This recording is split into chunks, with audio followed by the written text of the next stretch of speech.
बारिपदा सहर रे विभिन्न मठ मंदिर मस्जिद कबरखाना गुरुद्वार ख्रीस्टियान मानकर कबरस्थान एवं विभिन्न कम्युनिटी सेंटर पर माननीय मुख्यमंत्री 3टी पर्यायर 90 कोटी प्रकल्प 5 कोटी 91 लाख टंका अनुदान देइचंती एवं फल बारिपदा सहर विभिन्न मठ मंदिर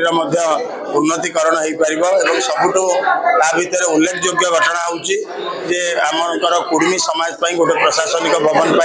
माननीय मुख्यमंत्री 50 लाख टंकार अनुदान देइचंती सेपरि भाव में आपणकर ओ कम्युनिटी गोटे प्रशासनिक भवन 25 लाख टंका अनुदान देइचंती आपणकर शिक्षक संघ मयूरभंज जो कोऑर्डिनेशन कमिटी तांकर शिक्षक भवन 25 लाख टंका अनुदान दिखाई आ फल बारिपदा सहर विभिन्न मठ मंदिर मस्जिद एवं सबु प्रकार जो प्रकार अच्छी कम्युनिटी सेंटर अच्छी तार उन्नतीकरण हवा सहित जनसाधारण तार सुविधा पाइपर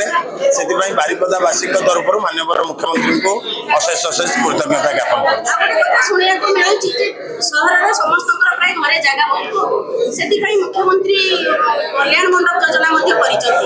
आपणकर आसंता काली बारिपदा म्युनिसिपालिटी 4टा कल्याण मंडप